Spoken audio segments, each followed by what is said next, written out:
എൻ്റെ പേര് ഫാത്തിമ മനാഫ്, വരുന്നത് തൃശ്ശൂരിൽ നിന്നാണ്.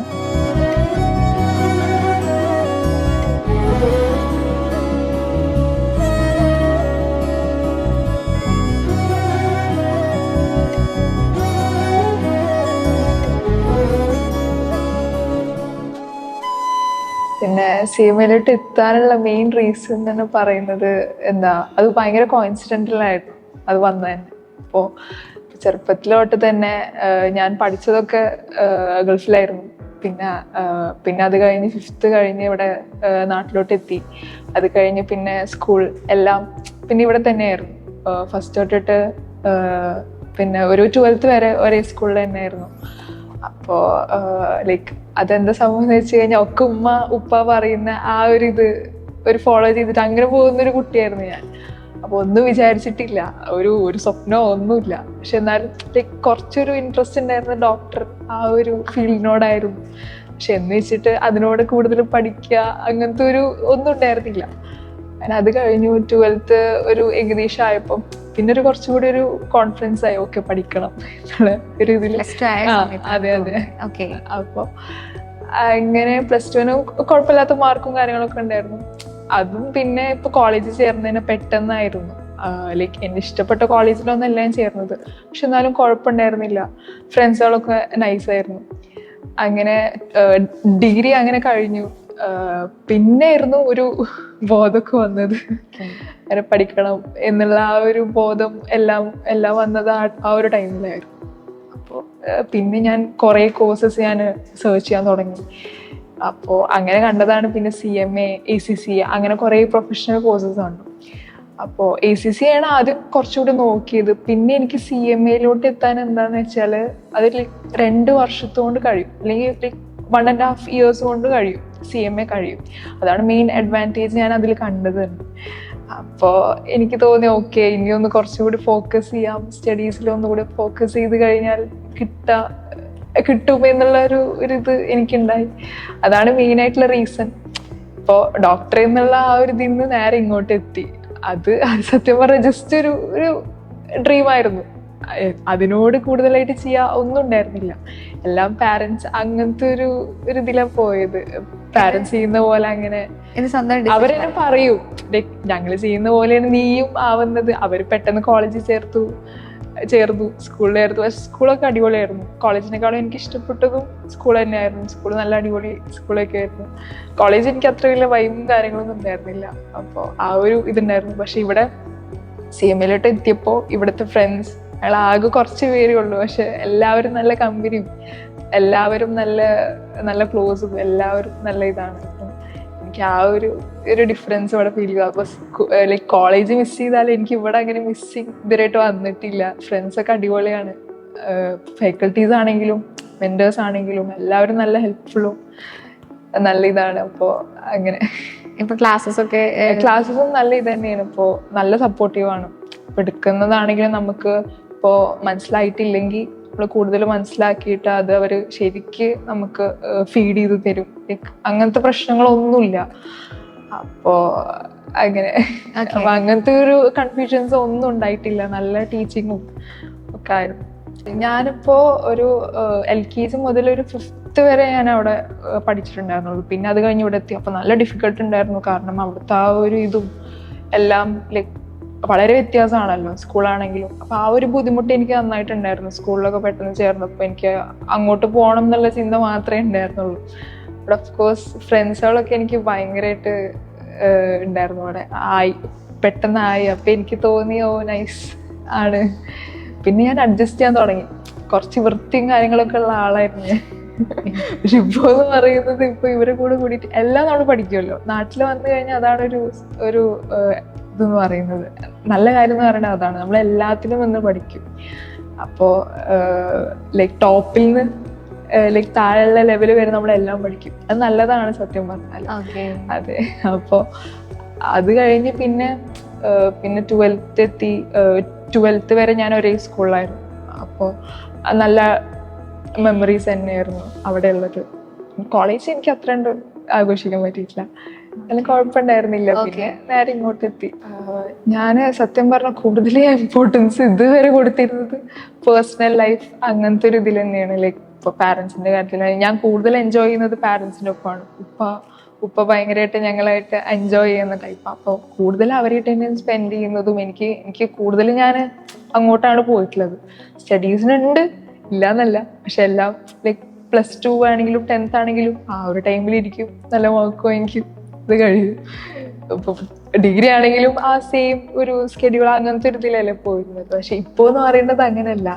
അപ്പോൾ ഞാനിങ്ങനെ തീരുമാനം എടുത്തു, ഓക്കെ പഠിക്കണം, ഒരു ഇൻഡിപെൻഡന്റ് ആവണം എന്നുള്ള ആ ഒരു തോട്ട് വന്നു. അവർ നല്ല സപ്പോർട്ടീവാണ്. ഇപ്പൊ ഞാൻ എടുത്തു കഴിഞ്ഞാൽ അവരാദ്യം ചോദിക്കും നിനക്ക് പറ്റുമോ എന്ന് ചോദിക്കും. ലൈക്ക് എന്നെ വീട്ടിൽ വിളിക്കുന്ന. അപ്പോൾ അത് എൻ്റെ അടുത്ത് ചോദിക്കും ഇങ്ങനെ പറ്റുമോ പറഞ്ഞാൽ പറ്റൂ എന്നുള്ള ഒരു ഇതിൽ ഞാൻ പറയും. അപ്പൊ അവർ സപ്പോർട്ടീവാണ്, പ്രശ്നമൊന്നുമില്ല. അപ്പോൾ ഇപ്പൊ എന്ത് കാര്യം ഇപ്പൊ എനിക്കിപ്പോ എന്തെങ്കിലും ഇപ്പൊ ഇതിന്റെ ഇടയിൽ തന്നെ എനിക്ക് ലൈക്ക് പെട്ടെന്നല്ല നമ്മൾ ഇതിന് ഭയങ്കരമായിട്ട് ഡെഡിക്കേറ്റ് ചെയ്യുന്നത്. അപ്പോൾ ഇപ്പൊ പറഞ്ഞല്ലോ പേഴ്സണൽ ലൈഫിന് നമുക്ക് അത്ര കണ്ട് ഇത് കൊടുക്കാൻ പറ്റില്ല. അപ്പൊ എനിക്ക് അതിന്റെ കുറച്ചൊരു പ്രശ്നം ഉണ്ടായിരുന്നു. അങ്ങനെ പെട്ടെന്ന് ഇതിൽ ഡെഡിക്കേഷനും പിന്നെ കുറച്ചൊരു ടഫ്നെസ്സും കാര്യങ്ങളൊക്കെ ഫീൽ ചെയ്തപ്പോ ഞാൻ ഉപ്പാടും പറഞ്ഞു, പാരന്റ്സിന്റെ അടുത്ത് പറഞ്ഞു. അപ്പൊ അവരായിരുന്നു മെയിൻ ആയിട്ടുള്ള സപ്പോർട്ടീവ്. അപ്പോൾ അവരാണ് ഒരു സ്ട്രെങ്ത് ആയിട്ടുള്ളത്. അപ്പൊ അവര് കൂടുതൽ എനിക്ക് പറഞ്ഞു തന്നപ്പോ എനിക്ക് കുറച്ചുകൂടി ഇതായി, ഇത് ചെയ്തെടുക്കണം അല്ലെങ്കിൽ എഴുതിയെടുക്കണം എന്നുള്ള ഒരു ക്ലാരിറ്റി ഇത് വന്നു. ലാൻസിലോട്ട് എത്തിയത് എൻ്റെ ഒരു കസിൻ ഉണ്ട് ഇവിടെ ACCA കംപ്ലീറ്റ് ആവാനായിക്കണം. അവളൊരു 3 പേപ്പർ ഇനിയുണ്ട്. അപ്പോൾ അവളിങ്ങനെ പറഞ്ഞു നല്ലതാണ്, ലൈക്ക് ACCA ഒക്കെ ഇവിടെ ഭയങ്കര കാര്യമാണ്, നല്ല ഫാക്കൽറ്റീസ് ഒക്കെയാണെന്ന് പറഞ്ഞു. ആൻഡ് ഞാൻ ആദ്യം നോക്കിയത് ലക്ഷ്യയിലാണ്. പിന്നെ എനിക്ക് തോന്നി നല്ലതാണെന്ന് ഇവള് പറഞ്ഞപ്പോ അങ്ങനെ ഒരു റെഫറൽ അങ്ങനെ കിട്ടിയിട്ട് ഫീൽ ചെയ്യുന്നുണ്ടോ? അത് ഫീൽ ചെയ്യുന്നുണ്ട്, ശരിക്കും ഫീൽ ചെയ്യുന്നുണ്ട്. എനിക്ക് ആ ഒരു ലോസ് വന്നിട്ടില്ല ഇതുവരെ. ഇവിടെ വന്നപ്പോ എനിക്ക് ഇതുവരെയായിട്ട് ഒരു ലോസ് അങ്ങനെ ഒന്നും വന്നിട്ടില്ല. ഫാക്കൽറ്റീസ് ഒക്കെ സപ്പോർട്ട് ചെയ്യാൻ നല്ല സപ്പോർട്ടീവാണ്. ഫ്രണ്ട്സ് ആണെങ്കിലും എനിക്ക് ഭയങ്കര ഇഷ്ടമായി അവളെ. ഇതുവരെ ഒന്നുമില്ല, അങ്ങനെ ആയിട്ടില്ല. പക്ഷെ ഇൻഡിപെൻഡന്റ് ആവണം എന്നുണ്ട്, മീൻസ് സെൽഫ് ഇൻഡിപെൻഡന്റ് ആവണം എന്നുള്ള ഒരു എന്തായാലും ഉണ്ട്. ലൈക്ക് എന്ത് ജോലിയാണെങ്കിലും ലൈക്ക് അതിൻ്റെതായിട്ടുള്ള ഇമ്പോർട്ടൻസ് ഉണ്ട്. അപ്പോ അത് എന്തായാലും വേണമെന്നുണ്ട്. അപ്പോ CMA കഴിയുകയാണെങ്കിൽ ഇപ്പോ ഈ ഒരു ഫ്ലോയിൽ അങ്ങനെ പോകണം, എന്തായാലും കിട്ടണം എന്നുള്ളത് തന്നെയാണ്. ആസ് എ CMA സ്റ്റുഡൻറ് ഇനി CMA എടുക്കാൻ ആഗ്രഹിക്കുന്ന അല്ലെങ്കിൽ പിന്നെ ചെയ്തുകൊണ്ടിരിക്കുന്ന സ്റ്റുഡൻസിനോട് എന്താണ് പറയാനുള്ളത്? അവരുടെ അടുത്ത് ലൈക്ക് മാക്സിമം ഇതുവരെ ലൈക്ക് പോകുന്ന എല്ലാ ലൈഫും എൻജോയ് ചെയ്യുക. ബട്ട് കൂടുതൽ കുറച്ചുകൂടി ഫോക്കസ് കൊടുക്കേണ്ടത് ലൈക്ക് നമ്മളോട് ലൈക്ക് സ്റ്റഡീസിലാണ്.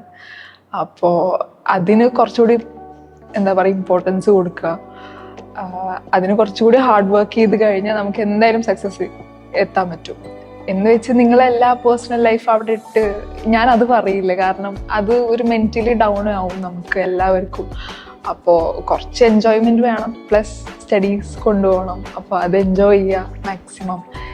ക്വസ്റ്റ്യൻസ് അല്ലെങ്കിൽ ഓരോന്നൊക്കെ കാണുമ്പോൾ എനിക്ക് ലൈക്ക് ഇപ്പോൾ അത് കഴിഞ്ഞ് നമ്മൾ വീട്ടിൽ പോയിട്ടിരുന്ന് പഠിക്കുമ്പോൾ എനിക്ക് തോന്നിയിട്ടുണ്ട് ലൈക്ക് നമുക്കൊണ്ട് പറ്റുമോ, ലൈക്ക് അങ്ങനത്തെ ഒരു മെന്റാലിറ്റി നമുക്ക് വരില്ല. കാരണം വി ആർ ഹ്യൂമൻ ബീങ്സ്. അപ്പോൾ എന്തായാലും ആ ഒരു ഇത് വരും നമുക്ക്. അപ്പോൾ എനിക്ക് അങ്ങനെ വന്നിരുന്നു. അതാണ് ഞാൻ പറഞ്ഞത്. ലൈക്ക് അപ്പം ഞാൻ അപ്പം തന്നെ പാരൻസിനെ വിളിക്കും, ഞാൻ പറയും ഇങ്ങനെ ഒരു സംഭവം ഉണ്ട്. അപ്പം അവരാണ് പുഷ് ചെയ്യുക. അതുകൊണ്ട് എനിക്കൊരു പോസിറ്റീവ് ഇത് കിട്ടാറുണ്ട് എപ്പോഴും. അപ്പോൾ അതുകൊണ്ട് തന്നെയാണ് ഞാനിപ്പോൾ ഇവിടെ നിൽക്കാനുള്ള മെയിൻ റീസൺ.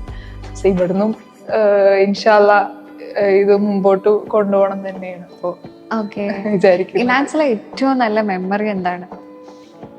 ഓണം അടിപൊളിയായിരുന്നു. ഓണം പിന്നെ ഇപ്പോ ചെറിയ ചെറിയ കാര്യങ്ങൾ ഉണ്ടാവില്ല. ഇപ്പൊ ക്ലാസ്സിലാണെങ്കിലും ഫാക്കൽറ്റീസ് പറഞ്ഞാൽ ഭയങ്കര ലൈക്ക് ഫ്രണ്ട്ലി ടൈപ്പാണ്. ഫാക്കൽറ്റീസ് ആണെങ്കിലും മെന്റേഴ്സ് ആണെങ്കിലും എല്ലാവരും നല്ല ഇതാണ്. അപ്പോൾ അവർ നമ്മളോട് ഇന്ററാക്ട് ചെയ്യുന്ന ആ മൊമെന്റ്സ്, പിന്നെ ഫ്രണ്ട്സിനായിട്ട് ഇങ്ങനെ ക്ലാസ്സിന്റെ ഇടയിലാണെങ്കിലും ലൈക്ക് കൊച്ചു അങ്ങനത്തെ മെമ്മറീസ്, അതും അടിപൊളിയാണ്. ഇപ്പോൾ ഓണം സെലിബ്രേഷൻ എനിക്ക് ഭയങ്കര മെമ്മറബിൾ ആയിട്ടുള്ള അതൊരു ഇവന്റ് ആണ്. ബട്ട് ഞാൻ പറയാനില്ലേ അതൊരു ഭയങ്കര മെമ്മറബിൾ ഇവന്റ് ആയിരുന്നു. ഇപ്പൊ ഞാൻ പറഞ്ഞല്ലേ എനിക്കൊരു കോളേജ് വൈബ് എന്ന് അറിയാൻ കിട്ടിയിട്ടില്ല. ഇവിടെ വന്നിട്ടാണ് ഇവിടെ എനിക്ക് സത്യം പറഞ്ഞ ഒരു കോളേജ് വൈബാണ് ഇൻസ്റ്റിറ്റ്യൂട്ടിൽ. പിന്നെ ഞങ്ങൾ ആകെ 78 32 പിള്ളേരേ ഉള്ളൂ. അപ്പൊ ആ ഒരു കുറച്ച് പിള്ളേരായതുകൊണ്ട് തന്നെ ഭയങ്കര എല്ലാവരും നല്ല ഇതാണ്, കൂട്ടാണ്. അപ്പൊ ആ ഒരു ഇതെനിക്കറിയാം. ഇവിടെ ഏറ്റവും ഇഷ്ടപ്പെട്ട ഫാക്കൽറ്റി ആരാ? ചോദിച്ചു പറയരുത്, എല്ലാവരും നല്ല ഫാക്കൽറ്റീസ് ആണ്. എനിക്ക് ഇപ്പോ ഒരു റീസെന്റ് ഒരു 4 to 5 years ആയിട്ടുണ്ടാവും എനിക്ക് കൂടുതൽ ലൈക്ക് എഡിറ്റിംഗ്, ഫോട്ടോഗ്രാഫ് ഭയങ്കര ഇഷ്ടമാണ്. ചെയ്തിട്ടുണ്ട് ഇപ്പോഴും ഉണ്ട്. അപ്പോ ലൈക്ക് ക്യാമറ കിട്ടിക്കഴിഞ്ഞാൽ ഞാൻ ഇപ്പോ സ്ട്രീറ്റ് ഫോട്ടോഗ്രാഫേഴ്സ് ആണ് ലൈക്ക് ഭയങ്കര ഇഷ്ടം എനിക്ക്. എല്ലാവരുടെയും ഞാൻ എടുത്തു കൊടുക്കും, എനിക്ക് ഭയങ്കര ഇഷ്ടമാണ്. അങ്ങോട്ട് പോയി ചോദിക്കും, അല്ലെങ്കിൽ അങ്ങനത്തെ ഒക്കെ ഭയങ്കര ഇഷ്ടമാണ് എനിക്ക്. ചെറുപ്പത്തിലൊന്നും അതിനോട് വലിയ താല്പര്യം ഉണ്ടായിരുന്നില്ല. പക്ഷെ ഇപ്പോ റീസെന്റ് അല്ല, കുറച്ചൊക്കെ ആയിട്ടോ. അപ്പോ അതിനോട് കുറച്ചുകൂടി ഞാൻ എഫേർട്ട് ഇട്ടിരിക്കും. ഇപ്പൊ എഡിറ്റിങ്ങിന്റെ കാര്യത്തിലാണെങ്കിലും വീഡിയോ എഡിറ്റിംഗ് അതിലൊക്കെ ഞാൻ കുറച്ചുകൂടി ഇതായിട്ടിരിക്കും. പിന്നെ സാധാ ഹോബീസ്, നെറ്റ്ഫ്ലിക്സ്, പ്രൈം വീഡിയോസ് ഇരുന്ന് കാണാം, അതൊക്കെ തന്നെ.